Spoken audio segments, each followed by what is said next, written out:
ஆண்டவராகிய இயேசு கிறிஸ்துவின் நாமத்தினாலே உங்களுக்கு என்னுடைய வாழ்த்துதலை தெரிவித்துக் கொள்கின்றேன். உங்களோடு கூட இணையும்படியாக ஆண்டவர் பாராட்டின இந்த பெரிய கிருபைக்காக நான் ஆண்டவருக்கு நன்றி செலுத்துகின்றேன். இப்பொழுதும் நாம் இன்றைய தினத்திலே இந்த வேத புத்தகத்தில் இருக்கக்கூடிய யாத்ராகம புத்தகத்தை குறித்து நாம் தியானிக்க போகின்றோம். என்னையும் கூட ஆண்டவர் உங்கள் மத்தியிலே பயன்படுத்துவதற்காக அவர் திட்டம் கொண்டதற்காக நான் ஆண்டவரை நன்றியோடு பார்க்கின்றேன். இந்த நேரத்திலும் நாம் இந்த முதல் 5 புத்தகத்தை தோரா என்று எபிரேய வேதாகமத்திலே அழைக்கின்றார்கள். மோசே என்ற ஆக்கியோனால் எழுதப்பட்டிருக்கக்கூடிய இந்த முதல் 5 புத்தகமானது மிக முக்கியத்துவம் வாய்ந்த புத்தகமாக கருதப்படுகின்றது. காரணம் என்னவென்றால், நீங்கள் வேதாகமத்தில் எங்கும் திருப்பி பார்க்கும் பொழுது, புதிய ஏற்பாட்டிலே வேதத்தில் உள்ள அதிசயங்களை பற்றி பேசும் பொழுது, வேதம் வேதம் என்று பேசும் பொழுது, அது இந்த 5 புத்தகமாக்கிய தோரா புத்தகத்தை தான் பிரதானமாக குறிக்கின்றது என்பதை நாம் அறிந்து கொள்ள வேண்டும். நாம் சில வேளைகளிலே நாம் பார்க்கின்ற இந்த காரியங்கள், இந்த சம்பவங்கள் நமக்கு மிகுந்த வியப்பூட்டக்கூடியதாக இருக்கக்கூடிய வகையிலே அமைந்திருக்கக்கூடியது இந்த தோரா புத்தகம். ஆதியாகமத்தின் 1வது அதிகாரத்திலிருந்து 10வது அதிகாரம் வரைக்கும், 11வது அதிகாரம் வரைக்கும், இன்று வரைக்கும் வேத ஆய்வாளர்களிடையிலே மிகப்பெரிய ஒரு டிபேட் நடந்து கொண்டேதான் இருக்கின்றது. ஆண்டவர் இந்த உலகத்தை படைத்தது அது மிகப்பெரிய அற்புதமாக அது காணப்படுகின்றது. அவ்வாறாக நீங்கள் வேதாகமத்தில் இருக்கக்கூடிய தோராவில் உள்ள மற்ற 4 புத்தகத்தையும் நாம் பார்க்கும் பொழுது, அதுவும் நமக்கு மிக வியப்புரையக்கூடிய வகையிலே ஏராளமான சம்பவங்களை நமக்கு எடுத்துரைக்கின்றது. இரண்டாவதாக நாம் பார்க்கும் பொழுது, இந்த புத்தகங்கள் பாதி புரிந்தது போல இருக்கும், மீதி சில வேளைகளிலே புரியாமல் நமக்கு இருப்பதற்கு ஏராளமான வாய்ப்புகள் இருக்கின்றது.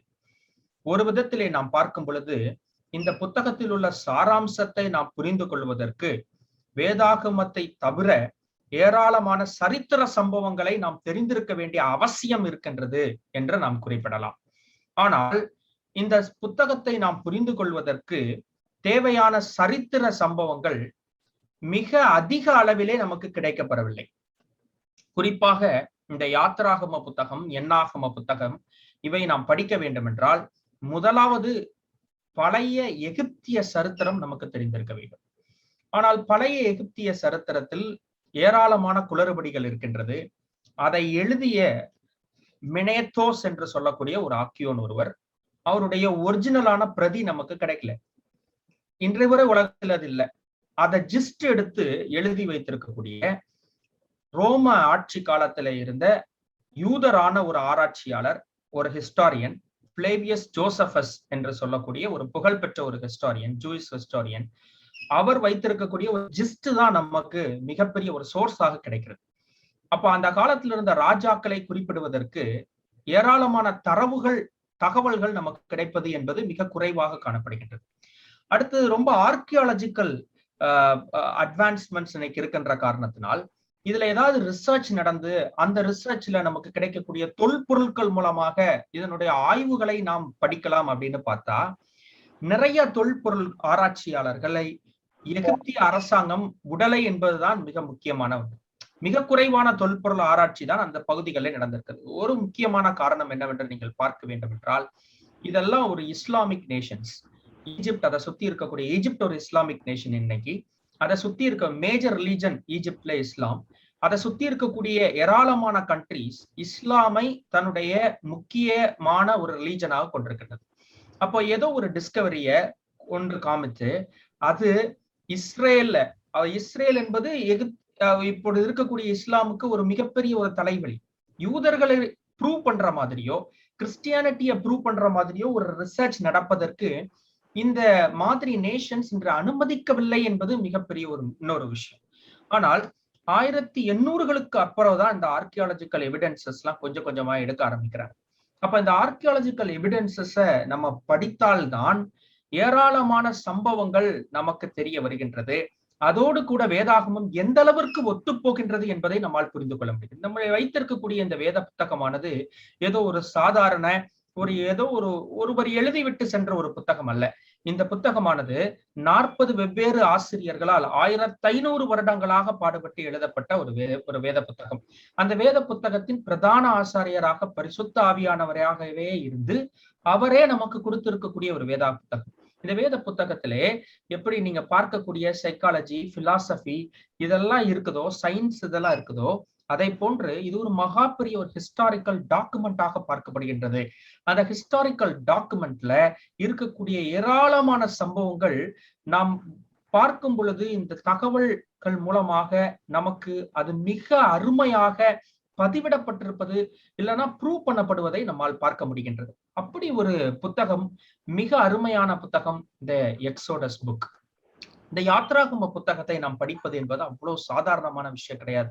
இந்த யாத்ராகம புத்தகத்தை படிப்பதற்கு நமக்கு ஹிஸ்டரி தெரிஞ்சிருக்கணும், கொஞ்சம் ஹீப்ரூ நமக்கு தெரிஞ்சிருக்கணும், ஏராளமான லிட்ரேச்சர் சோர்சஸ் நமக்கு தெரிந்திருக்க வேண்டும். இதெல்லாம் இருந்தால் மாத்திரமே இந்த யாத்ராகம புத்தகத்தை நம்மால் படித்துக் கொள்ள முடியும் என்கின்ற ஒரு சூழ்நிலை இருக்கிறது. நீங்க வாசித்திருப்பீங்க, யாத்ராகம புத்தகத்தை நீங்க வாசிக்கும் பொழுது ஒரு 22 அதிகாரம் வரைக்கும் வேகமா போயிருவீங்க. அப்புறம் ஒரு பிரேக் அடிச்சிருவீங்க. அப்புறம் அதை உங்களால கொஞ்சம் வாசிக்க முடியாது. ஏன்னா ஆசரிப்பு கூடாரத்தை கட்டுகின்ற பணி துவக்கப்படும் பொழுது அது ரொம்ப போர் அடிக்கிற மாதிரி ஒரு கான்டெக்ஸ்ட்ல நமக்கு அது போய்கிட்டே இருக்கணும்.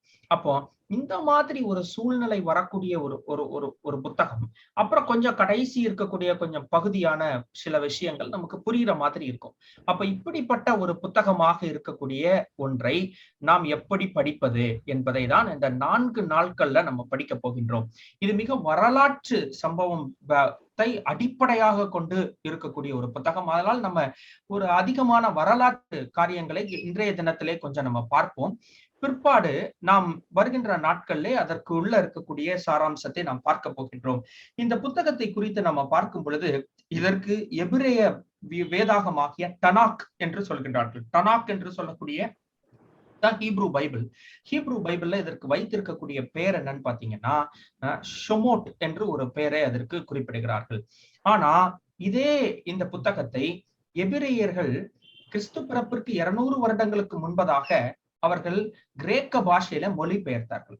நீங்க யாத்ராகம புத்தகத்தின் 1வது அதிகாரத்தை நீங்கள் திருப்பி பார்ப்பீங்கன்னா அந்த 1வது அதிகாரத்துல உங்களுக்கு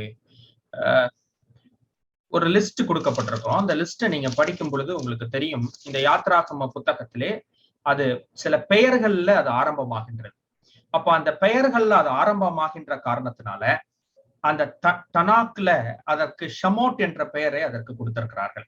இப்ப நீங்க ஆதியாகம புத்தகத்துல முதல்ல நீங்க பாத்தீங்கன்னா ஆதியிலே தேவன் வானத்தையும் பூமியையும் சிருஷ்டித்தார் என்ற வார்த்தை ஆரம்பமாகின்றது.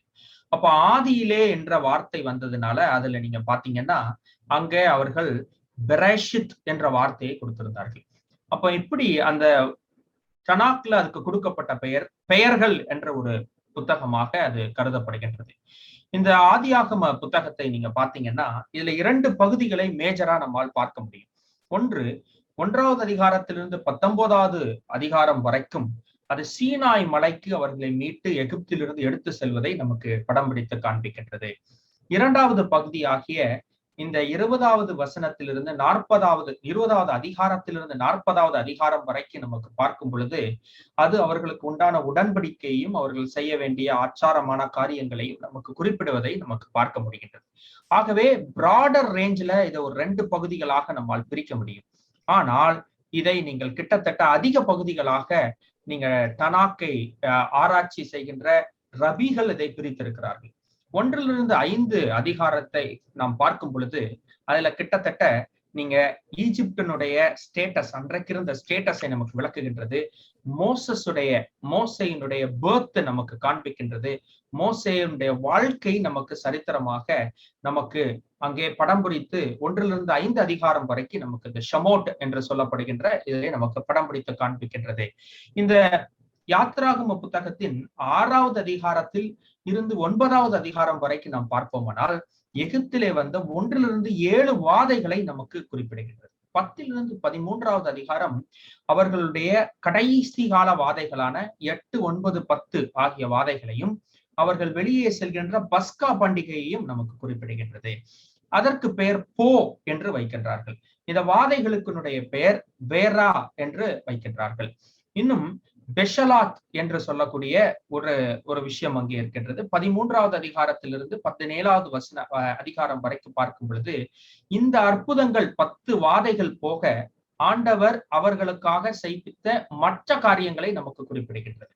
அதாவது அவர் செங்கடலை பிரிக்கின்ற சம்பவம் நமக்கு குறிப்பிடுகின்றது. இன்னுமாக நீர் கொடுப்பது, மன்னா கொடுப்பது, அமலேக்கியர்களை அவர்கள் வெல்லுவது போன்ற காரியங்களை நமக்கு அங்கே காணப்படுகின்றது. இன்னும் 18வது அதிகாரத்திலிருந்து 20வது அதிகாரம் வரைக்கும் நாம் பார்க்கும் பொழுது மாமனாகிய எத்ரோனுடைய அட்வைஸ், இன்னுமாக அங்கே 20வது அதிகாரத்துல சிவில் கோடு அங்கே கொடுக்கப்படுவதை நமக்கு காணப்படுகின்றது. அப்ப அந்த மோசேக்கு ஆண்டவர் சீனா மலையிலே கொடுக்கின்ற அந்த 10 கட்டளைகளை நமக்கு இந்த 20வது அதிகாரம் படம் பிடித்து காண்பிக்கின்றது. இன்னும் நீங்கள் பார்க்கும் பொழுது 21வது அதிகாரத்திலிருந்து 24வது அதிகாரம் வரைக்கும் இந்த உடன்படிக்கைக்கான குறியீடு நமக்கு கொடுக்கப்பட்டிருக்கின்றது. அது விளக்கங்களை நம்ம அங்க பார்க்க முடியும். இந்த 25வது அதிகாரத்திலிருந்து 27வது அதிகாரம் வரைக்கும் நாம் பார்க்கும் பொழுது ஆசரிப்பு கூடாரத்தை கட்டுவதற்கும் அதற்கான அலங்கார பொருட்களை குறித்ததுமான சம்பவங்களை நமக்கு பார்க்க முடிகின்றது. 27வது அதிகாரத்திலிருந்து 30வது அதிகாரம் வரைக்கும் நாம் பார்க்கும் பொழுது ஆசாரியர்கள் அவர்களுக்கான இன்ஸ்ட்ரக்ஷன்ஸ் என்னலாம், ஆண்டவர் என்ன இன்ஸ்ட்ரக்ஷன்ஸ்லாம் இந்த லேவியர்களிடம் எதிர்பார்க்கின்றார் என்பதை குறித்ததான காரியங்களை நமக்கு பார்க்க முடிகின்றது.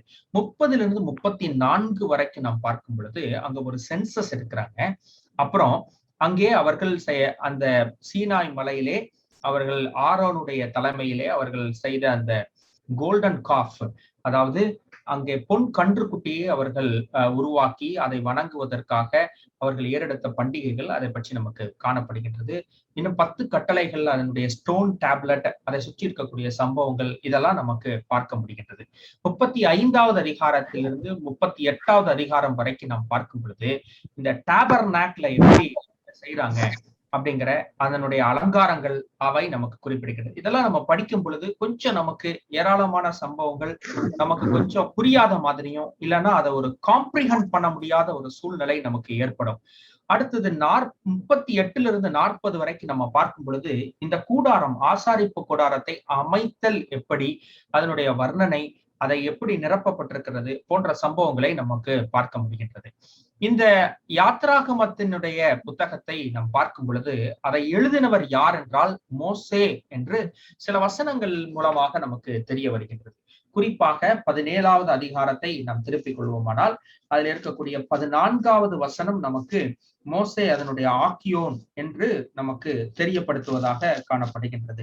இன்னும் ஏராளமான வசனங்கள் இருக்கிறது, அதை நீங்கள் குறித்து வைத்துக் கொண்டு நீங்கள் போய் பாருங்கள். என்ன சொல்றாரு ஆண்டவர் பாருங்க. பின்பு கர்த்தர் மோசேயை நோக்கி, இதை நினைவு கூறும் பொருட்டு நீ ஒரு புத்தகத்தில் எழுதி யோசுவாவின் செவி கேட்கும்படி வாசி, அமலேக்கை வானத்தின் கீழங்கும் மீறாதபடிக்கு நாசம் பண்ணுவேன் என்றார் என்று நமக்கு அங்கே போடப்பட்டிருக்கிறது. அப்போ இப்படி ஆண்டவர் தான் மோசேயை இதை எழுத சொல்லுகின்றார் என்பது நமக்கு தெரிய வருகின்றது. இதனுடைய காலம்னு நீங்க பாத்தீங்கன்னா அடிப்படையிலே இந்த ஏன்ஷியன்ட் ஈஜிப்டியன் எம்பையர்ஸ் உடைய காலத்தை மெனித்தோ என்று சொல்லுகின்ற ஒரு ஆசிரியர், ஒரு வரலாற்று ஆசிரியர், அவர் ஒரு ஈஜிப்டியன் பிரீஸ்ட் கூட கிறிஸ்து பிறப்பிற்கு 300 வருடங்களுக்கு முன்பதாக அவர் கணிக்கின்றார். ஆனால் அவர் கணித்த அந்த காலகட்டத்தில் சில குளறுபடிகள் இருக்கின்றது என்று சொல்லுகின்றார்கள். டேவிட் ரால் என்று சொல்லக்கூடிய ஒரு இஜிப்டாலஜிஸ்ட், அவர் குரோனாலஜி ஆஃப் ஏன்ஷியன்ட் ஈஜிப்டியன் எம்பையர்னு சொல்லி ஒரு புத்தகம் எழுதியிருக்கின்றார். நீங்கள் அதை முடிந்தால் வாசித்து பாருங்க. வாசிக்கணும்னு அவசியமும் கிடையாது. ஏன்னா இதை பற்றி இதற்கு மேல ரொம்ப தெரிஞ்சுக்கிட்டாலும் அதற்கு ஒரு எக்ஸோடஸ், நம்பர்ஸ், லெவிட்டிகஸ், டியூட்ரோனமி, இதை தவிர வேற எக்ஸ்டர்னலா நமக்கு அதுல யூஸ் இல்லை. ஏன்னா அவர்கள் ஆராய்ச்சியாளர்கள், அதுல ஏராளமான நமக்கு தேவையில்லாத சம்பவங்களையும் அவர்கள் சேர்த்து கொடுத்திருப்பார்கள். நீங்க உங்களுக்கு இன்ட்ரெஸ்ட் இருந்தா நீங்க வாசித்து பார்க்கலாம். அதுல சில குளறுபடிகள் இருக்கு. அதனால ஒரு ப்ரப்போர்ஷனேட் இயரா தான் நம்மளால இதை பார்க்க முடியும். கிமு 1440 1400 வரைக்கும் இடைப்பட்ட காலகட்டத்தில் இந்த புத்தகம் எழுதப்பட்டிருக்கலாம் என்று கணிக்கப்படுகின்றது. இன்னொரு விதத்திலே இந்த புத்தகத்தை என்ன சொல்லுகின்றார்கள் என்றால் ஜேஇடிபி என்று சொல்லப்படுகின்ற ஒரு தியரியை சொல்லுகிறார்கள், இந்த புத்தகத்தை எழுதியிருப்பார்கள் என்று சொல்லி. இந்த தோரா புத்தகத்தை எல்லாம் நாம் பார்க்கும் பொழுது ஒரு அடிப்படையிலே ஒவ்வொரு புத்தகமும் ஒவ்வொரு ஸ்டைல்ல எழுதப்பட்டிருக்கும். அதனால இப்படி ஒன்றை சொல்லுகின்றார்கள்.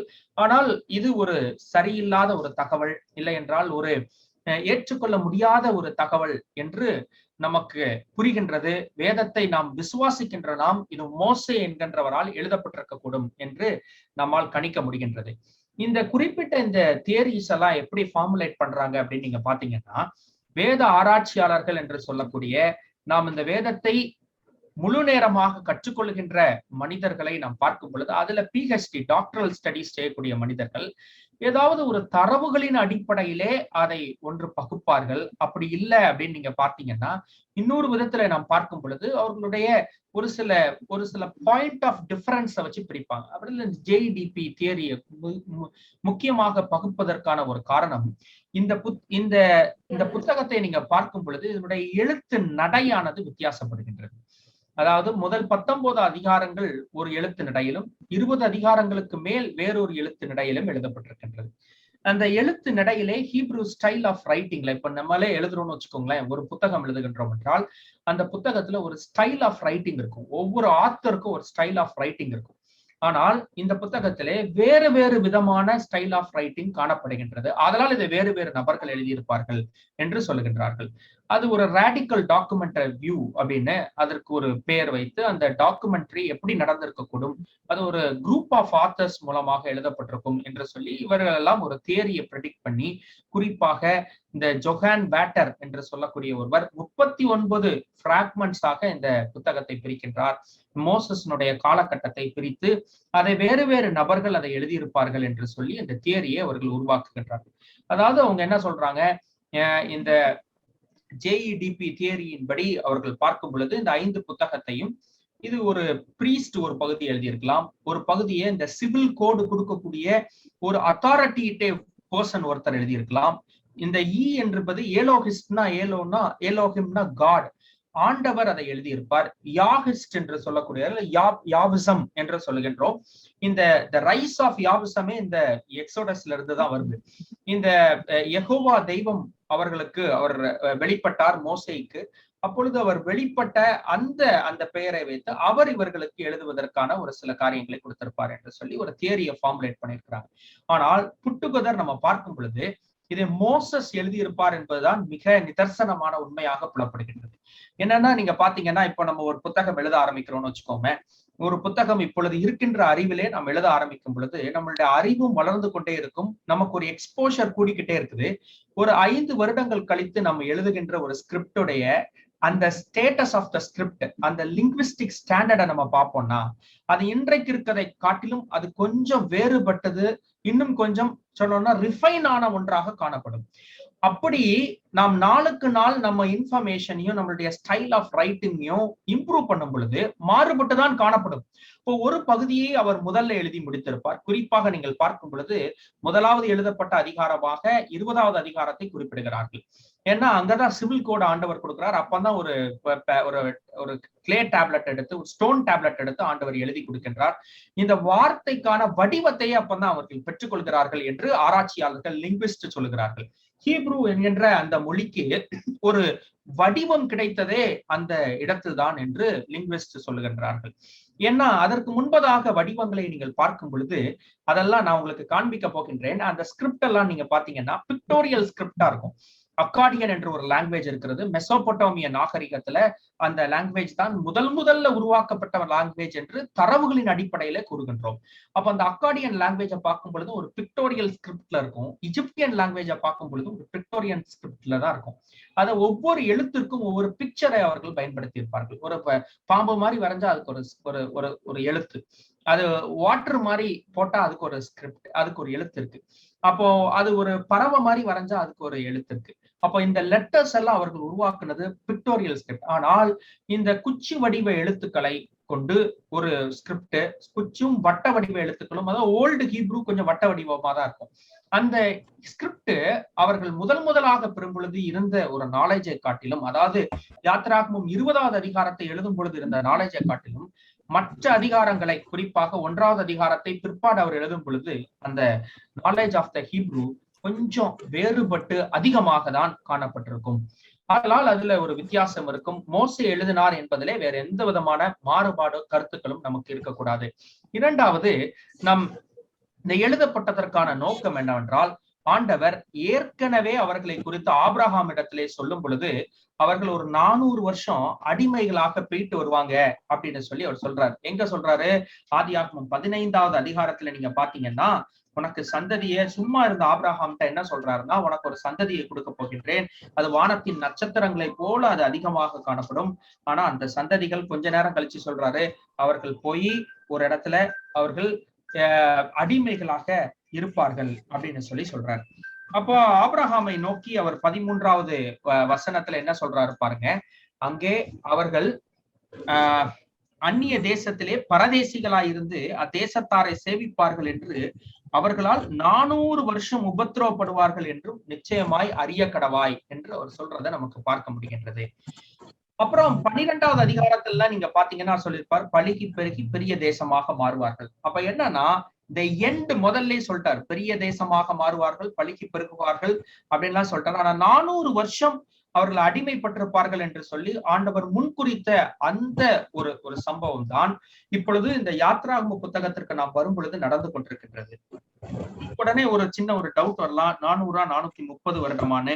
ஏன்னா யாத்ராகம புத்தகம் நமக்கு என்ன வெளிப்படுத்துதுன்னு சொல்லி பாத்தீங்கன்னா, அது 430 வருடங்களாக நமக்கு காண்பிக்கின்றது. அப்போ நமக்கு கிட்டத்தட்ட நீங்க பாத்தீங்கன்னா சில நேரங்கள்ல இது ஒரு அப்டிராக்ட் ரைட்டிங். சில நேரங்கள்ல நம்ம சொல்லும் பொழுது என்ன சொல்லுவோம், ஒரு ஒரு ஒரு பக்கத்தில் இருக்கக்கூடிய ஒரு ஹோல் நம்பரை நம்ம ஒரு எக்ஸ்பிரஸ் பண்ணுவோம். இப்போ ஒரு எக்ஸாம்பிளுக்கு இது எவ்வளவு ரூபா இருக்கும் அப்படின்னு நம்ம கேட்டோம்னா, அதை நம்ம என்ன சொல்லுவோம் அப்படின்னு நீங்க பாத்தீங்கன்னா 400 ரூபா இருக்கும் அப்படின்னு சொல்லுவோம் இல்லையா? இந்த ஆதியாகமத்துல 15வது அதிகாரம் 13வது வசனத்துல அவர் சொல்லுகின்ற 400 வருடம் என்பது அப்படிதான் ஒரு விதத்துல நம்ம பார்க்கும் பொழுது பக்கத்துல இருக்கக்கூடிய ஒரு ஹோல் நம்பரை சொல்றாரு. ஒரு ஏதோ ஒரு சம்பவத்தை நாம் குறிக்கும் பொழுது சில நேரங்கள்ல பொருட்களை வாங்கும் போதெல்லாம் 400 ரூபாய் இருக்கும்னு சொல்றோம்ல, அந்த மாதிரி அவர் 400 வருஷங்களாக அவங்க அடிமைத்தனத்திலே போயிருப்பார்கள்னு சொல்றாரு. ஆனால் 400க்கும் 430க்கும் இந்த இவர்கள் பறந்து விரிந்து கிடந்த அந்த காலகட்டத்திலே நாம் பார்க்கும் பொழுது அந்நிய தேசத்திலே இவர்கள் வாழ்ந்த அந்த 430 வருடங்கள் என்பதற்கும் 400 வருடங்களுக்கும் ரொம்ப பெரிய வித்தியாசம் இல்லை. ஒரு விதத்துல நம்ம பார்த்தோம்னா இதுலயும் ஒரு சென்ஸ் இருக்கு. நம்ம அதுக்குடைய ஹிஸ்டரியை பின்னாடி படிக்க போறோம். 430 வருடங்களும் அவர்கள் அடிமைகளாக இருந்தார்களா அப்படின்னா நம்ம அப்படி சொல்ல முடியாது. அந்த 430 வருடங்களும் அவர்கள் அடிமைகளாக இருந்தார்கள் என்று நம்ம சொல்ல முடியாது. நமக்கு தெரிந்தபடி நம்ம பார்ப்போம் என்றால் அவர்கள் கிட்டத்தட்ட ஒரு 300 வருஷம் அடிமைகளாக அவர்கள் இருந்திருக்க கூடும் என்று நமக்கு தெரிகின்றது. இல்லை என்றால் அவர்கள் அதற்கும் குறைவான ஒரு காலகட்டத்தில் தான் அவர்கள் அடிமைகளாக இருந்திருக்கக்கூடும். ஏன்னா யோசேப்பின் காலகட்டத்திலே அவர்கள் மிக மதிப்புக்குரிய ஒருவராக கருதப்பட்ட ஒரு சூழ்நிலையை நம்மால் பார்க்க முடிகின்றது. என்ன நீங்க பாத்தீங்கன்னா, நமக்கு இதை ஏன் நான் சொல்லக்கூடிய இந்த ஹிஸ்டரி நமக்கு தெரியணும்னு சொல்றேன்னா, இந்த யாத்ராகமம் 1வது அதிகாரம் 8வது வசனத்தை நீங்கள் பாத்தீங்கன்னா அங்கே குறிப்பிடுகின்றது, யோசேப்பை அறியாத புதிய ராஜன் ஒருவன் தோன்றினான் எகிப்திலே அப்படிங்கிறது. இப்ப இதை பத்தி நம்ம தெரியணும்னா ஒரு மிகப்பெரிய ஒரு சரித்திரம் நமக்கு தெரிந்திருந்தால் மாத்திரமே அது என்ன நடந்தது என்பது நமக்கு புரிய வரும். அப்படிதான் இந்த ஒரு வசனத்தை நம்மால் புரிந்து கொள்ள முடியும். இப்படி ஏராளமான சம்பவங்களை நாம் தெரிந்து கொள்வதற்கு இந்த எகிப்தினுடைய ஏன்ஷியன்ட் ஹிஸ்டரியை நம்ம தெரிஞ்சுக்கணும். எகிப்தை பத்தி நம்ம படிக்கணும்னா ஃபர்ஸ்ட் நமக்கு முன்னாடி வந்து நிற்கக்கூடியது நைல் ரிவர் தான். ஏன்னா இந்த உலகத்திலேயே மிக பாரம்பரியமான ஒரு நாகரிகம்னு சொன்னா மெசோபொட்டோமிய நாகரிகம் என்று சொல்கின்றோம். அது யூப்ரட்டஸ் டைக்ரஸ் என்று சொல்லக்கூடிய 2 நதிகளுக்கு இடையிலே உருவான ஒரு நாகரிகம். அதற்கு அடுத்தபடியாக பழமையான நாகரிகமாக குறிக்கப்படுவது இந்த நைல் ரிவர் சிவிலைசேஷன் தான். இந்த நைல் ரிவர்ங்கிறது உலகத்திலே ஒரு லாங்கஸ்ட் ரிவர் நம்ம சொல்றோம். 4000 மைல்கள் தூரத்திலே ஓடிக்கொண்டிருக்கக்கூடிய ஒன்று. இதற்கு பக்கத்துல வளர்ந்த ஒரு நாகரிகம் தான் இந்த எகிப்திய நாகரிகம். இந்த எகிப்திய நாகரிகத்தை குறித்து ஒரு கிரேக்க எழுத்தாளருடைய ஹீரோடோட்டஸ் என்று சொல்லக்கூடிய ஒரு எழுத்தாளர் கிஃப்ட் ஆஃப் த நைல் என்று எகிப்தை குறிப்பிடுகின்றார். அப்படின்னா எந்த அளவுக்கு இந்த நைல் நாகரிகம் இருந்திருக்கும்னு நீங்க பாருங்க. அதாவது நைல் நதியினுடைய ஒரு புறம் பசுமையாகவும் மற்றொரு புறம் பாலைவனமாக காணப்படும். ஏன்னா அது ஒரு மன்சூன் காத்துனால ஒரு பக்கத்துல அந்த மன்சூன் காத்து அப்படியே வந்து சுத்தி அது செழிப்பானதாகவும், இன்னொரு பக்கத்துக்கு மன்சூன் காத்து போக முடியாம அப்படியே அதை வறட்சியாகவும் வைத்திருக்கும். இந்த செழிப்பான பகுதியில வாழ்ந்து கொண்டிருந்த ஒரு நாகரிகத்தின் மக்கள் இந்த எகிப்திய மக்கள். இந்த செழிப்பான பகுதியில பின்னாடி நான் அதுக்கான மேப் வச்சிருக்கேன், நீங்க பாத்தீங்கன்னா உங்களுக்கு புரியும். இதுல நீங்க பாத்தீங்கன்னா அவர்களுக்கு த்ரெட்ஸ் இருந்துச்சு நைல்னால. மிகப்பெரிய ஃபிளட்ஸ் அவர்களுக்கு வந்து கொண்டே இருந்தது. இந்த குறிப்பாக டேவிட் ரால் என்று சொல்லக்கூடிய ஒரு எஜிப்டாலஜிஸ்ட், வேர்ல்ட் ரெனவுண்ட் எஜிப்டாலஜிஸ்ட், அவர் சொல்லுகின்றார், இந்த எகிப்திய காலகட்ட பஞ்சம் என்று நம்ம குறிப்பிடுகின்ற இந்த யோசேப்பினுடைய காலகட்டத்திலே வந்த பஞ்சமானது அது ஒருவேளை தண்ணீர் இல்லாமல் வந்த பஞ்சம் கிடையாதுங்கிறார். ஏன்னா நைல் நதி வற்றியதாக சரித்திரமே கிடையாது. நைல் நதியில தண்ணி போகாம இருந்ததற்கான வாய்ப்பும் கிடையாது. அது அப்படி ஒரு சம்பவம் நடந்ததாக எங்கேயுமே ஹிஸ்டரியில இல்ல. அப்போ பஞ்சம் என்று ஒன்று வந்தது என்று அவர்கள் சொல்லுகிறார்கள். அதுல வேதாகமத்தின் வசனம் எப்படி போட்டிருக்குன்னா, நீங்க நல்லா வாசித்து பாத்தீங்கன்னா, அவர்கள் உள முடியாத ஒரு சூழ்நிலை இருந்ததுன்னு போடப்பட்டிருக்கிறது. அப்போ அவர் அதை குறிப்பிட்டு என்ன சொல்றாரு அப்படின்னு பாத்தீங்கன்னா, இந்த நைல் நதியிலே வந்த மிகப்பெரிய வெள்ளத்தின் காரணமாக அவர்கள் பயிர் செய்ய முடியாத ஒரு சூழ்நிலை ஏற்பட்டார். அதனால் பஞ்சம் வந்தது. அந்த நிலத்தை அவர்கள் உழக்கூட முடியாத ஒரு சூழ்நிலை ஏற்பட்டது என்று சொல்கிறார். அவ்வளவுக்கு இந்த நைல் நதி அவர்களை மிகவும் அதிகமாக வளமாகவும் அதே நேரத்துல ஒரு த்ரெட்டுக்குள்ளாகவும் வழி நடத்தி கொண்டு சென்ற ஒன்று. அதை சுத்தி நீங்க பாத்தீங்கன்னா ஒரு டைப் ஆஃப் பிளாக் சாயில், அது ஒரு ரிச் ஃபெர்டிலைஸ்டு சாயிலாக காணப்பட்ட ஒன்று. அதுல நம்ம குறிப்பாக சொல்லணும்னா பேப்பரஸ் என்று சொல்லக்கூடிய பேப்பர் உருவாக்குவதற்கு முக்கிய காரணமான ஒரு வகையான புல் அங்கதான் உருவாச்சு. இவர்கள் பேப்பரஸை உருவாக்கிய ஒரு விதமான கூட்ட மக்கள். இதுதான் நைல் நதி உருவாகின்ற அந்த ட்ரிபியூட்டரிஸ், அதுல இருந்து அப்படியே இப்படிதான் நைல் நதி அப்படியே ஒரு ஆரிஜின் ஆகி ஓடி வருகின்றது.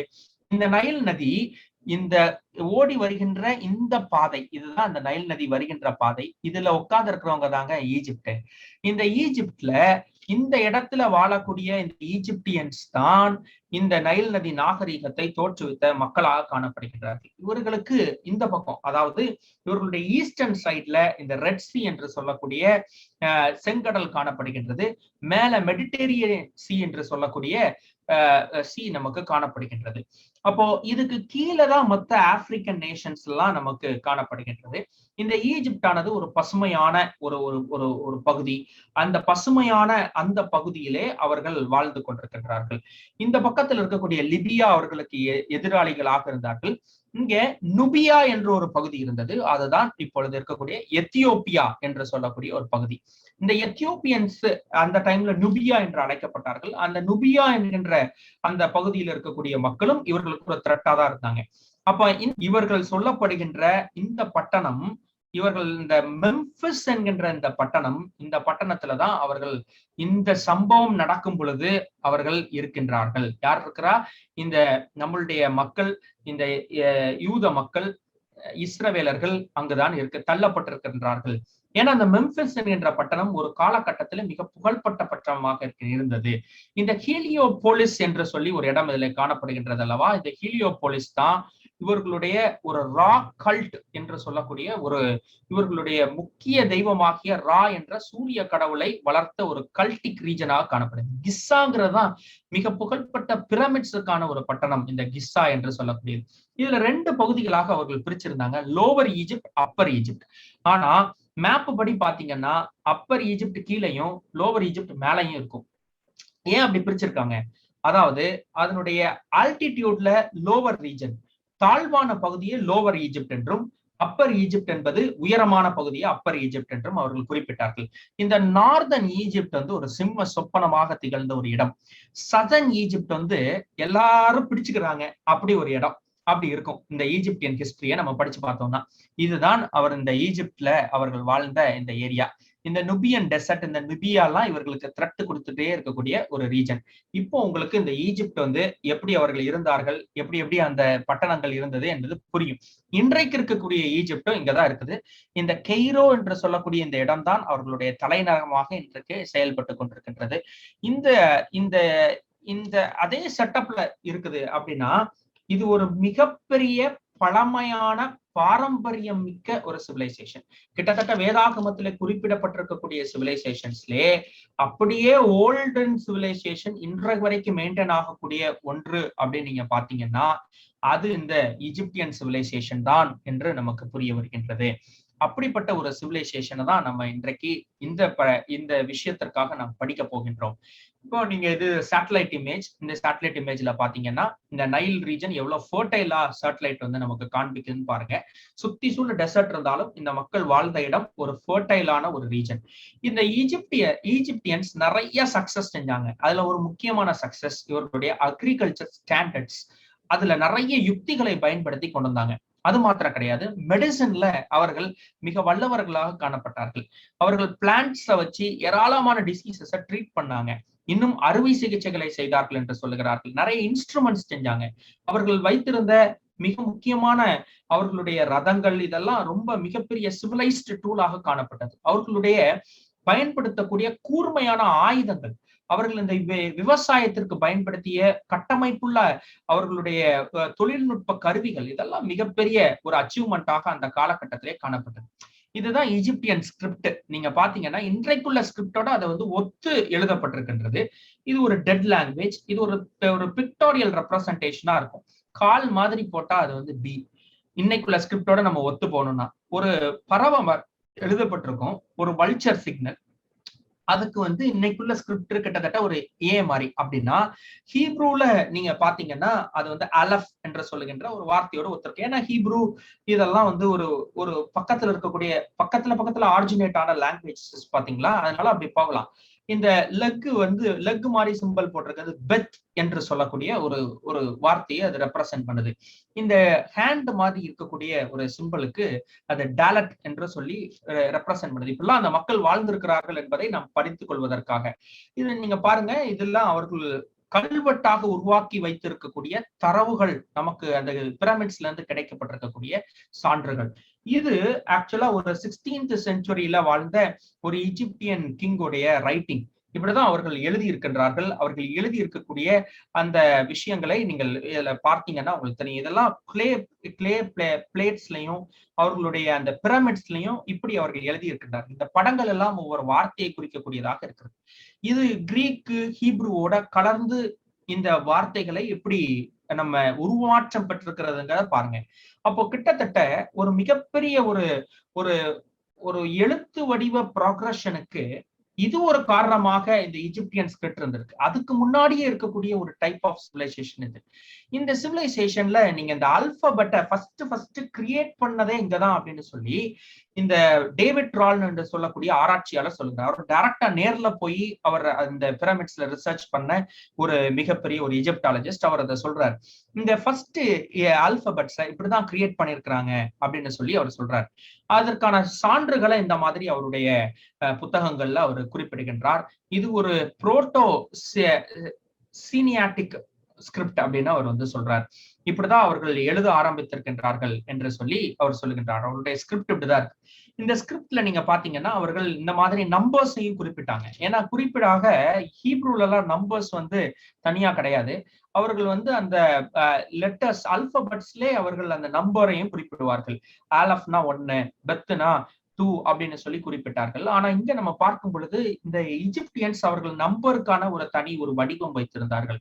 இப்படி அவர்கள் ஆதி காலத்திலே ஒரு வித்தியாசமான ஒரு பூர்வக்குடி மக்களாக காணப்பட்டார்கள். அவருடைய சோசியல் லைஃப பாத்தீங்கன்னா ரொம்ப கட்டமைக்கப்பட்ட ஒரு கவர்மெண்ட் அவர்களுக்கு இருந்துச்சு. ஃபாரோ என்று சொல்கின்றவர் கிட்டத்தட்ட கடவுளாக பாவிக்கப்பட்டார். அவர் வணங்கப்பட்டார். அவருக்கு கீழே கவர்மெண்ட் அபிஷியல்ஸ் இருந்தாங்க. அதுல முக்கியமான வைசர் என்று சொல்லக்கூடிய ஒரு பதவி இருந்துச்சு. ஒரு சில காலகட்டங்கள்ல இந்த வைசர்ஸ் தான் முன்னின்று இந்த ஈஜிப்டையை நடத்தி சென்றிருக்கிறார்கள். ஃபாரோவை காட்டிலும் அவர்கள் மிக சக்தி வாய்ந்த ஒருவராக சில நேரங்கள்ல காணப்பட்டிருக்கின்றார்கள். வைசர்ஸ் சொல்றவங்க கிட்டத்தட்ட இன்றைக்கு இருக்கக்கூடிய பிரைம் மினிஸ்டர்ஸ் மாதிரி. Joseph was a visor. இந்த யோசேப்பு ஒரு வைசராக தான் அந்த இடத்துல அவர் பணிபுரிகின்றார். இந்த எகிப்திய பாரோ மன்னனிடத்துல அது யார்கிட்ட பணிபுரிகிறார்களா நம்ம பார்க்க போகின்றோம். இந்த அப்புறம் பிரீஸ்ட் இருந்தாங்க.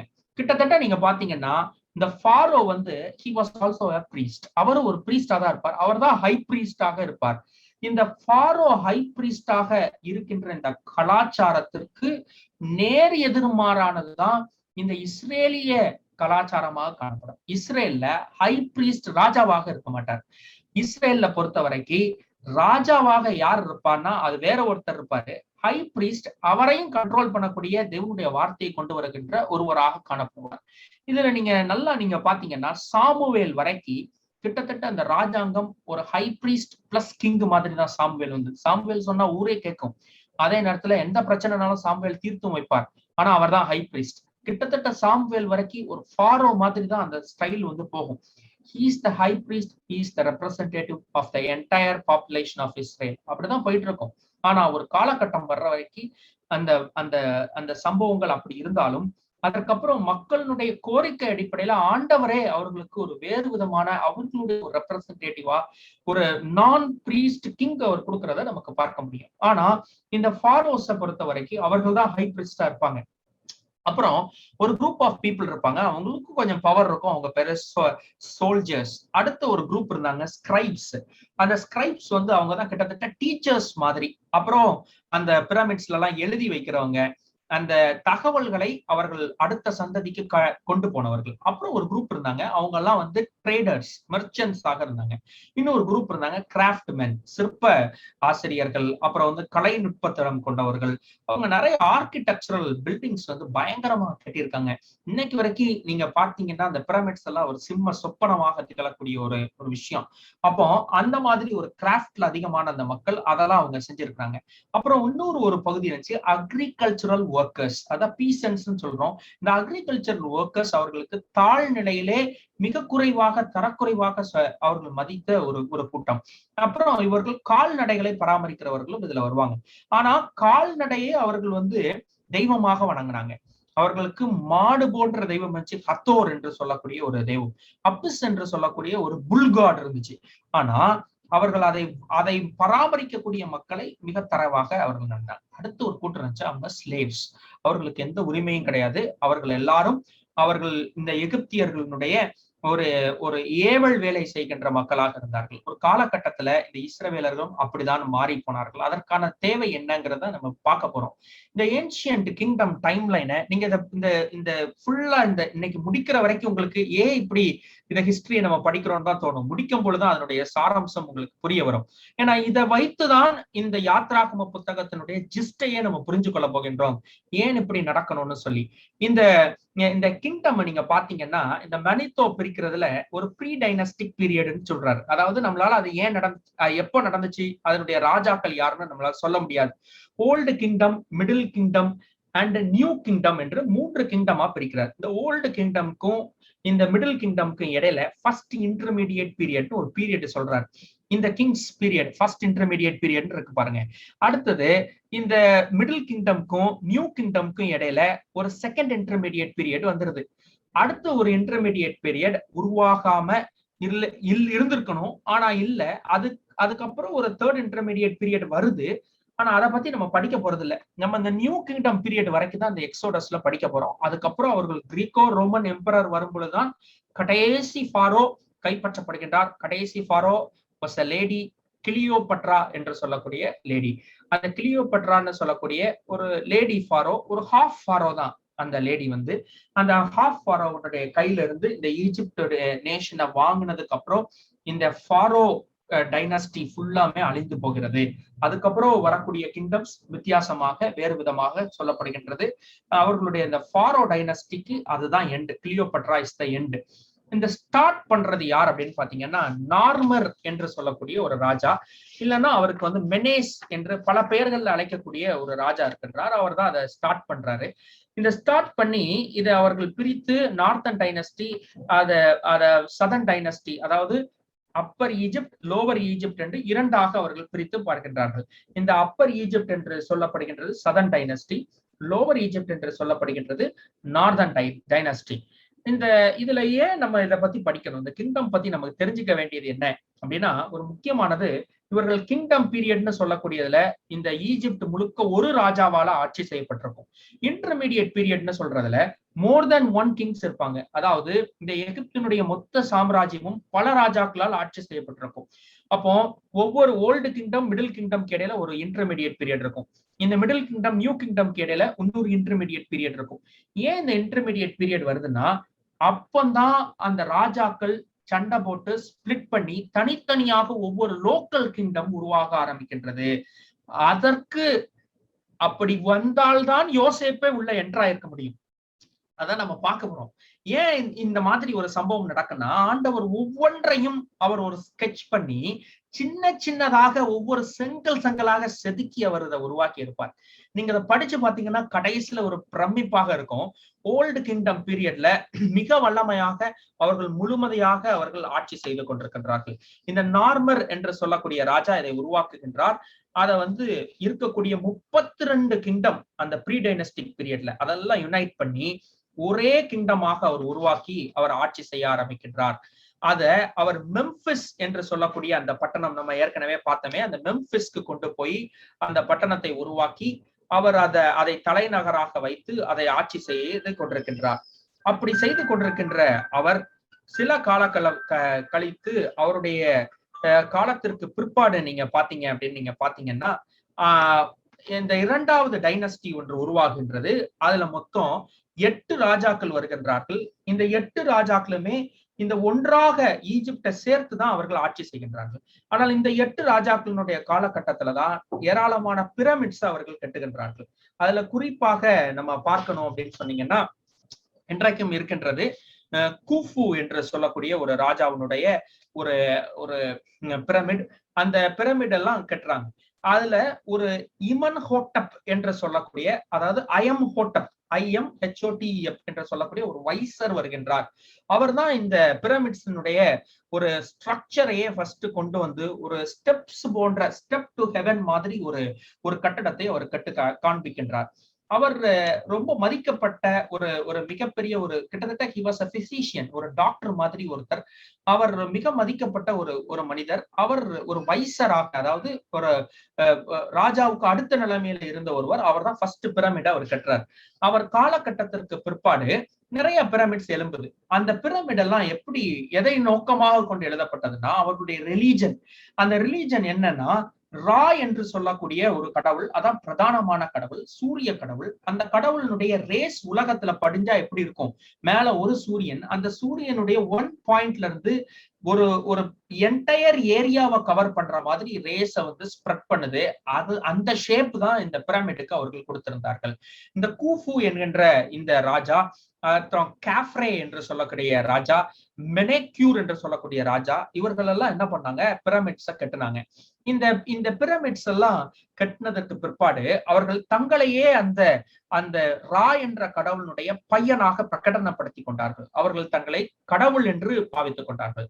இந்த 5th டைனஸ்டி வரும் பொழுது, இந்த ஓல்டு கிங்டம் பீரியட்ல 5th டைனஸ்டி வரும் பொழுது அவர்கள் என்ன பண்ணாங்க? Pharaoh is the son of God என்று அவர்கள் சொன்னார்கள். அப்போ நார்மலா என்ன ஆயிருது? If I am the son of God, I am worshippable, நான் வணங்கக்கூடிய ஒருவராக மாறிவிடுகிறேன். அப்போ ஃபாரோ வர்ஷிப் என்கின்ற ஒன்று உருவாக்க ஆரம்பிக்கின்றது. இந்த ராஜாக்களை தெய்வமாக வணங்கக்கூடிய ஒரு காரியத்தை அவர்கள் உள்ளே இழுக்க ஆரம்பிக்கின்றார்கள். கொஞ்ச காலம் வரும் பொழுது 6th டைனஸ்டி பீரியட்ல இவர்களுடைய ஒரு சின்ன கிரைசிஸ் உருவாகுது. அதுல ஒரு டீசென்ட்ரலைஸ் பண்றாங்க. அந்த ஏரியாக்கள் எல்லாம் ஸ்பிளிட் பண்ணி அந்த ஏரியாவை சுத்தி இருக்கக்கூடிய ஏராளமான வைசர்ஸ கொடுத்து அதுல அவர்கள் ஆட்சிகளை மினி கிங்டம்ஸ் மாதிரி உருவாக்க ஆரம்பிக்கின்றார்கள்.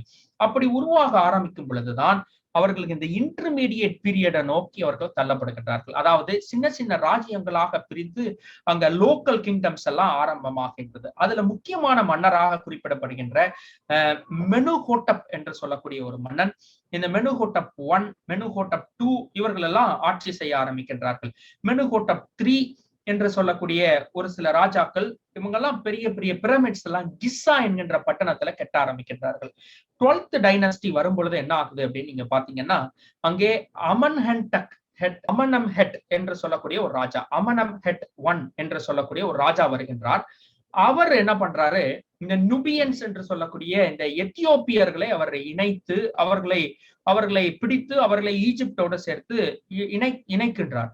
அவருடைய காலகட்டத்துல ஒண்ணு செய்யறார், கோரெஜென்சி என்று சொல்லி ஒரு விஷயத்தை அவர் ஆரம்பிக்கின்றார். கோரெஜென்சினா ஒன்றுக்கு மேற்பட்ட ஃபாரோக்கள் ஒரு இடத்தை ஆட்சி செய்வதற்கு அவர் ஆரம்பிக்கின்றார். அப்போ அவருடைய மகன் செனுஸ்ரட் என்று சொல்லக்கூடிய ஒரு ராஜா, இந்த செனுஸ்ரட் 1 என்று சொல்லக்கூடிய ராஜாவோடு சேர்ந்து அரியணையிலே 2 ராஜாக்களை வைத்து அவர்கள் ஆட்சி செய்ய ஆரம்பிக்கின்றார்கள். இந்த பழக்கம் வரும் பொழுதுதான் அப்படி கொஞ்சம் கொஞ்சமா இதுக்கு அப்புறம் இருக்கக்கூடிய காலகட்டத்துல இருக்கக்கூடிய ராஜாக்கள் எல்லாம் இந்த கோ ரீஜென்ட் என்று சொல்லக்கூடிய கோ கிங் 2 ராஜாக்கள் ஆட்சி செய்கின்ற பழக்கத்திற்கு அவர்கள் பழக்கப்பட்டு அவர்களுடைய பவர்ஸ் அப்படி கொஞ்சம் கம்மி பண்ணி 2 பேரோட ஷேர் பண்ணி அவர்கள் ஆட்சி செய்ய ஆரம்பமாக்கின்றார்கள். அங்க என்ன உருவாகுது அப்படின்னு நீங்க பாத்தீங்க அப்படின்னா, கொஞ்ச காலம் கழிச்சு செனுஸ்ட்ரட் 3 என்று சொல்லி ஒரு ராஜா வருகின்றார். இந்த செனுஸ்ட்ரட் 3 ரொம்ப கோபக்கார ராஜா, பெரிய ஒரு மிலிட்டன்ட். ஆனா இந்த செனுஸ்ட்ரட் 3 என்ன பண்றாரு, அவருடைய காலகட்டத்துல அவர் ஏராளமான ஒரு ஒரு வெற்றிகளை அவர் குவிக்கின்றார். இவருடைய காலகட்டத்துலதான் நீங்க பாத்தீங்கன்னா 1876 பிசி அப்ராக்சிமேட்டா அங்க ஆப்ரஹாம் கானான் தேசத்திலே அவர் ஒரு வாலிபனாக இருக்கின்றார். அந்த கானான் தேசத்துல இருந்து ஒரு காலகட்டத்துல ஒரு சின்ன பஞ்சம், அந்த பஞ்சத்துல அவர் எகிப்தை நோக்கி அவர் வருகின்றார். எகிப்தை நோக்கி வரும் பொழுது அவருடைய மனைவி இந்த செனுஸ்ட்ரட் 3 என்கின்ற ராஜா தான் எடுத்துக்கொள்கின்றார். ஆங்கில வேதாகமத்தில் நீங்க பார்க்கும் பொழுது அவருடைய மனைவி எடுத்துக்கொண்டார் என்று இருக்கும். இங்க தமிழ் வேதாகமத்துல எடுக்க ஆசைப்பட்டார் இருக்கும். ஆனால் இந்த ஹீப்ரூ இங்கிலீஷ்லாம் நீங்க பார்க்கும் பொழுது அவர் எடுத்துக்கொண்டார் என்று இருக்கின்றது. அவர் அங்க வைத்திருந்த மனைவி எடுத்துக்கொண்ட காரணத்தினால இவருக்கு ஒரு பெரிய ஹியூஜ் ஒரு பெரிய பிரைடல் பிரைஸ் ஒண்ணு கொடுக்கிறார் இந்த ஆபிரகாமுக்கு. அதனால அவருடைய ஆஸ்தி பெருக ஆரம்பிக்கின்றது. அது மாத்திரம் கிடையாது, அங்க இந்த ராஜாவினுடைய வாரிசுகளுக்கு ஒரு பிளேக் ஆண்டவர் அனுப்புகின்ற ஒரு கொள்ளை நோய் வருகின்றது. ஆபிரகாம் 1875 அங்கிருந்து கானானுக்கு மறுபடியுமாக புறப்படுகின்ற ஒரு சூழ்நிலையை பார்க்க முடிகின்றது. அவருடைய வழித்தோன்றர்களாக வந்த இந்த அமன்ஹெம்ட் என்று சொல்லக்கூடிய ராஜாக்கள், அமன்ஹெம்ட் 3, அமன்ஹெம்ட் 4, இவர்கள் எல்லாம் சரியாக ஆட்சி செய்ய முடியாத ஒரு சூழ்நிலை பிற்காலத்திலே ஏற்படுகின்றது.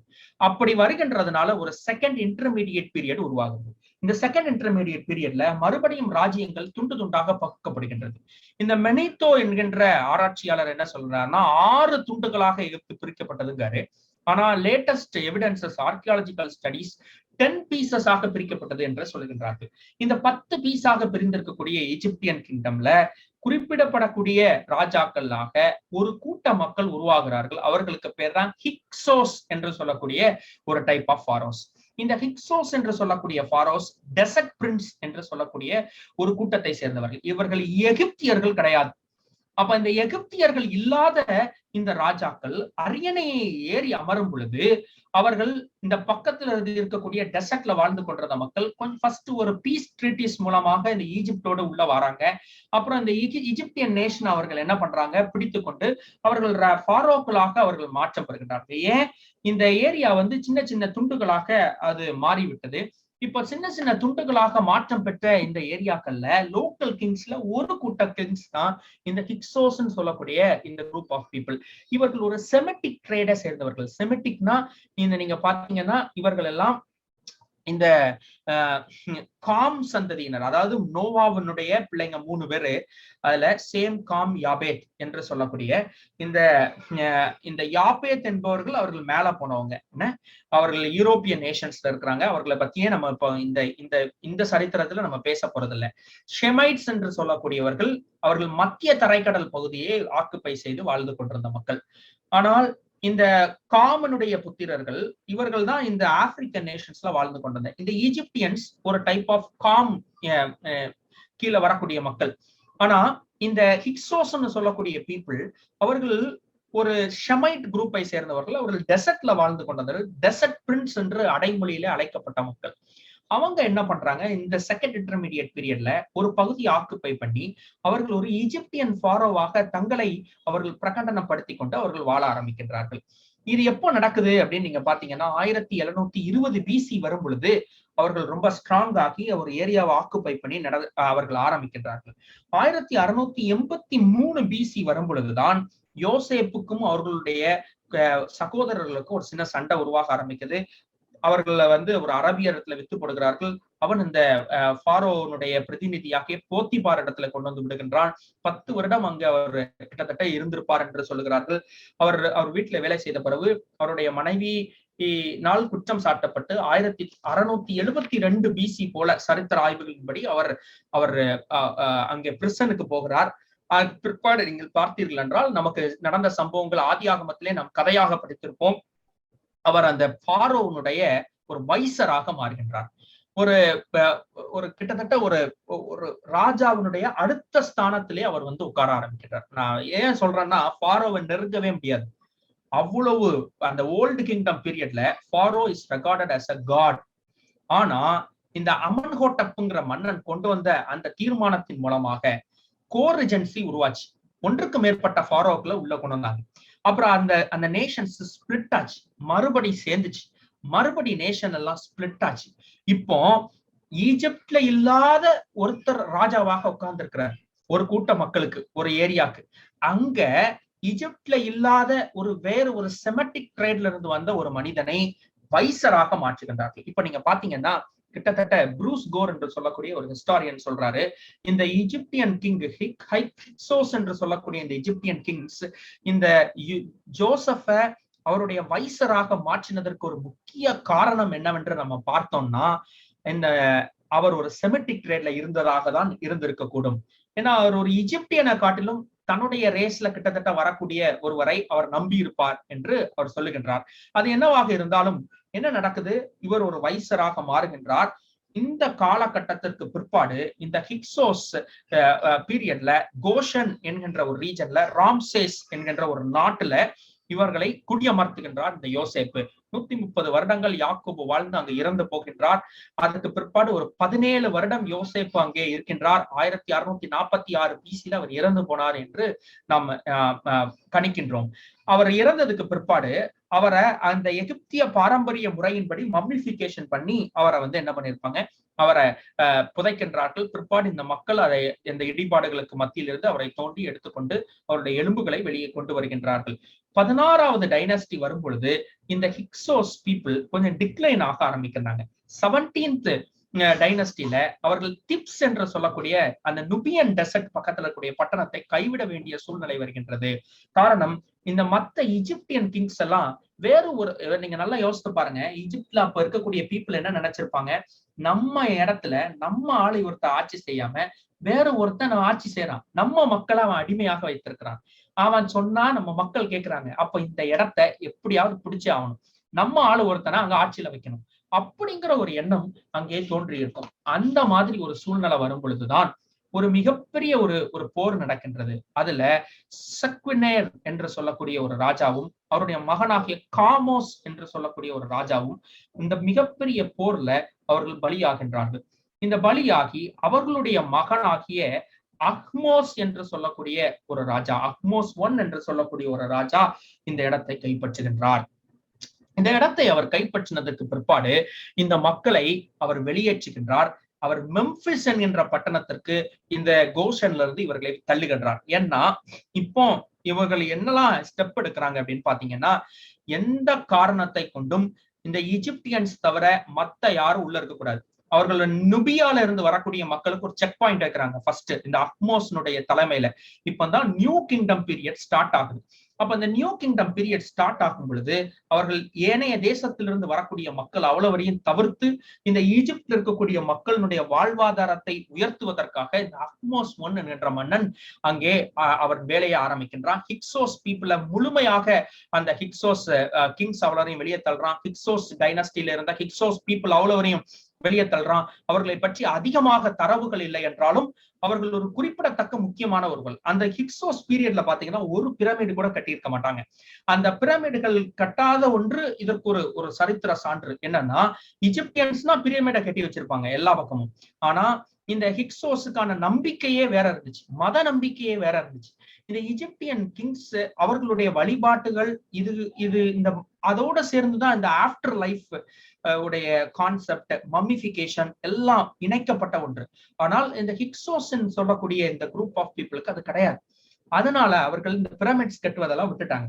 இப்ப இந்த அஹ்மோஸ் I காலகட்டத்துல அவர்களை முழுமையாக வெளியேற்றி இந்த இஸ்ரவேல் மக்களையும் வெளியேற்றுகின்றார். அந்த சம்பவத்தை தான் யாத்திராகம் 1வது அதிகாரம் 8வது வசனம் நமக்கு சொல்லுது. இந்த ஒரு வசனத்திற்கு தான் இவ்வளவு எக்ஸ்பிளனேஷன், இவ்வளவு ஹிஸ்டரி நம்ம படிக்க வேண்டியது இருக்கு. என்ன சொல்லுது பாருங்க, யோசேப்பை அறியாத ஒரு ராஜா உருவானார் என்று நமக்கு சொல்லப்பட்டிருக்கிறது. நம்ம இன்னொரு ஒரு 3 to 4 மினிட்ஸ்ல நான் முடிச்சிருந்தேன். என்னுடைய ரிலீஜனை மட்டும் நான் சொல்லிட்டு முடிச்சிருந்தேன். இந்த இந்த மாதிரி ஒரு சூழ்நிலை நமக்கு உருவாகிறது. அப்புறம் என்ன ஆகுது அப்படின்னு பாத்தீங்கன்னா, மோசஸ்னுடைய பேர்த்தை மட்டும் நம்ம பாத்துருவோம். டு த மேக்சிமம் நான் ஒரு 5 மினிட்ஸ்க்குள்ள நான் முடிச்சிருந்தேன். இப்ப என்ன ஆகுது, இந்த துட்மோஸ் என்று சொல்லக்கூடிய இந்த அக்மோஸ் என்று சொல்லக்கூடிய ராஜாவினுடைய காலகட்டத்திற்கு அப்புறம் அவருடைய மகனாகிய துட்மோஸ் வருகின்றார். அவருக்கு ஒரு மகள் இருக்கிறார். அவருடைய பேரு ஹட்ஷப்சட் என்று சொல்லக்கூடிய ஒரு மகள். அவர் தான் என்ன பண்றாரு, இந்த மோசேயை அந்த காலகட்டத்திலே அவர் எடுத்து வளர்க்க ஆரம்பிக்கின்றார். இந்த இந்த துட்மோஸ் ஒன்னுடைய ஆட்சி காலத்திற்கு பிற்பாடு அவர் சீக்கிரத்துல இறந்து போகிறார். அவருக்கு அப்புறம் அவருடைய மகன் துட்மோஸ் 2 என்று சொல்லக்கூடிய ஒரு ஒரு ஒரு மகன் ஆட்சிக்கு வருகிறார். அப்போ ஒரு சின்ன காம்ப்ளெக்ஸான சிச்சுவேஷன் இருக்கு. எப்படின்னா, அவருக்கு ஆக்சுவலா 3 பிள்ளைங்க, 3 மகன்கள், ஒரு மகா. அந்த மகா தான் மோசையை வளர்த்த அந்த ஹட்ஷப்ஷட் என்று சொல்லக்கூடிய ஒரு ராணி, இந்த ஒரு பிரின்சஸ்.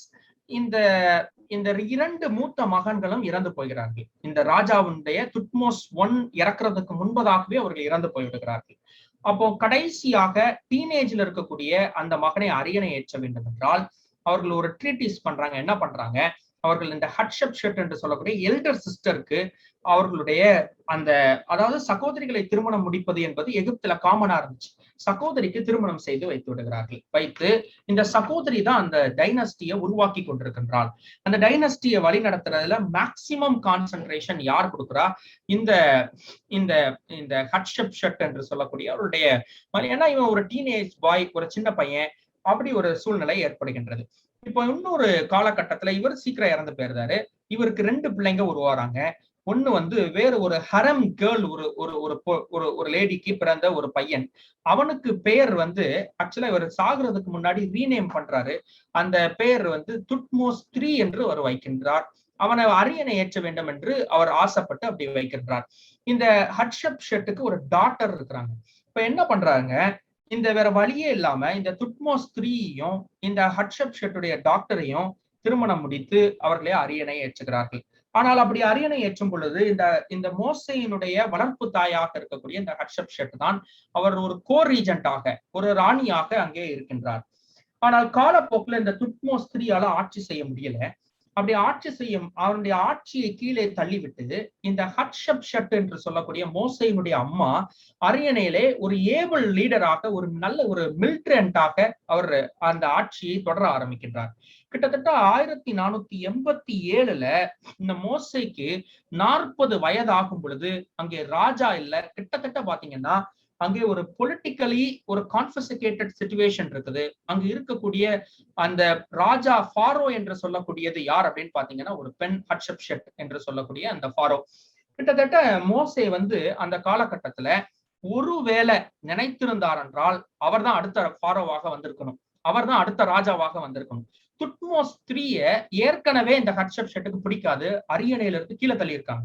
இவர்கள் சொல்லுவதை இந்த மக்கள் அனைவரும் கேட்கக்கூடிய ஒரு மதிப்பு மிக்க ஸ்தானத்துல இந்த ஹட்ஷப்ஷட் இருக்கிற இந்த காலகட்டத்துல இந்த துட்மோஸ் 3 என்று சொல்லக்கூடிய இந்த ராஜா ஒரு பெரிய ரிபல்லியன் ஆக்டிவிட்டியை ஏற்படுத்தி, அப்பொழுதுதான் மோசேக்கும் இந்த துட்மோஸ் 3க்கும் ஒரு பெரிய காம்படிஷன். ஆனா மோசேயினுடைய தேர்ந்தெடுப்பு பாருங்க, அவன் வயல்ல சென்று வெளியே தன்னுடைய எபிரேய ஒருவன் அடிக்கப்படுகிறதை பார்த்து அவனுக்கு இறங்கி அவன் பிரச்சனையிலே மாட்டிக்கொண்டு அந்த இடத்தை விட்டு தப்பி ஓடுவதை பார்க்க முடியும். பைபிள்ல ஒரு வார்த்தை அப்படி ஒரு சின்ன சம்பவம் போட்டிருக்கு. ஆனால் இதே போல எண்ணிறந்த சம்பவங்கள் நடந்திருக்க கூடும் என்று யூகிக்கப்படுகின்றது. காரணம் என்னன்னா, ஒரு சம்பவத்திற்காக தப்பி ஓடுற ஒரு விஷயம் இல்ல அவர்கள். ஏன்னா ஃபாரோ அவன் ஏற்கனவே ஒரு அட்மினிஸ்ட்ரேட்டிவ் ஒர்க்ல இருந்திருப்பான். ஆனால் அவனுக்கு அந்த எல்லா ரைட்ஸுமே இருந்திருக்கும்.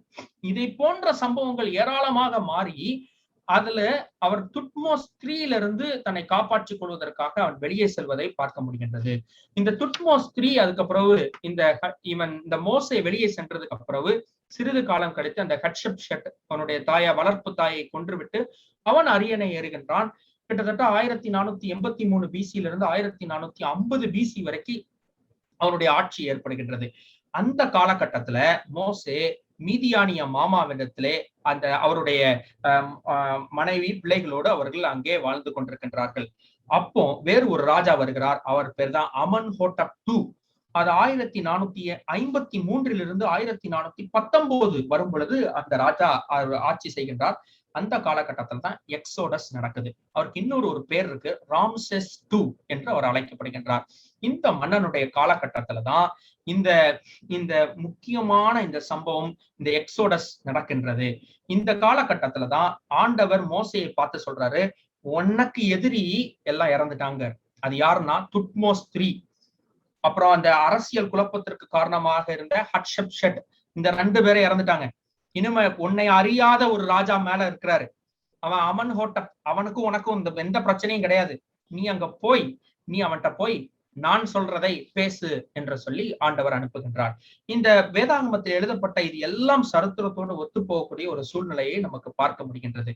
இந்த அமன்ஹோட்டப் II இடத்துல அவர் வரும் பொழுது, இங்க நீங்க பாத்தீங்கன்னா அவர்களுக்கு எபிரேய தெய்வம் யார் என்று தெரியாது. கிட்டத்தட்ட அப்போ நீங்க பார்க்கும் பொழுது கிட்டத்தட்ட ஒரு 200க்கும் மேற்பட்ட வருடங்கள் இந்த எகிப்தியர்கள் இந்த எபிரேயர்களை அவர்கள் அடிமைத்தனத்திற்கு வைத்திருந்தார்கள். எபிரேயர்கள் படிப்பறிவு இல்லாமல் வைத்திருந்தார்கள். எபிரேயர்களுக்கு உரிமைகள் பறிக்கப்பட்டு காணப்பட்டது. எந்த விதமான சலுகைகளும் இல்லாமல் இந்த எபிரேயர்கள் காணப்பட்டார்கள். அப்போ அப்படிப்பட்ட ஒரு சூழ்நிலையில மோசே வருகின்றார். இதெல்லாம் நான் ஏற்கனவே சொல்லி முடிச்சிட்டேன். அப்படி மோசே வருகின்றார். இந்த ராம்செஸ் II என்கின்ற இந்த காலகட்டத்துலதான் அவர்கள் 2 பட்டணங்களை கட்டி கொண்டிருக்கிறார்கள். ராமசேஸ் என்ற பட்டணத்தையும் பித்தோம் என்கின்ற பட்டணத்தையும் அவர்கள் கட்டுகிறார்கள். அதற்கு அவர்கள் செய்த வேலை செங்கல் அறுக்கின்ற வேலை. அந்த செங்கல் இருக்கின்ற வேலையை அவர்கள் செய்து கொண்டிருந்தார்கள். அந்த பட்டணத்தை அவர்கள் கட்டி கொண்டிருக்கின்ற காலகட்டத்துல மோசே அவர் செய்த அந்த மிகப்பெரிய சம்பவங்களை நம் நாளைய தினத்திலே பார்த்து, அவர்கள் வனாந்திரத்திலே அவர்கள் செல்லும் பொழுது செய்த காரியங்களையும் நாம் பார்த்து, கட்டளைகளையும் நம்ம ஓரளவுக்கு நம்ம நாளைக்கு பார்த்து நம்ம முடிக்கலாம். இன்றைக்கு நம்ம ஆரம்பிக்கும் பொழுது ஏற்பட்ட சில தடங்கங்கள் பிளஸ் நமக்கு நேரம் கொஞ்சம் டிராப் ஆன காரணத்தினாலே நம்மளால சரிவர சில விஷயங்களை இன்றைக்கு கோர்வையாக கொண்டு செல்ல முடியவில்லை. நாளைக்கு நீங்க பார்க்கும் பொழுது இந்த சம்பவங்களுடைய சரித்திர பின்னணி இன்னும் உங்களுக்கு வெளிச்சமாக இருக்கும். ஏன்னா நம்ம ஈஜிப்தியன் ரிலீஜனை பத்தி நம்ம கொஞ்சம் பார்க்க போகின்றோம். அப்படின்னாதான் இந்த பிளேக்ஸை நம்ம புரிந்து கொள்ள முடியும்.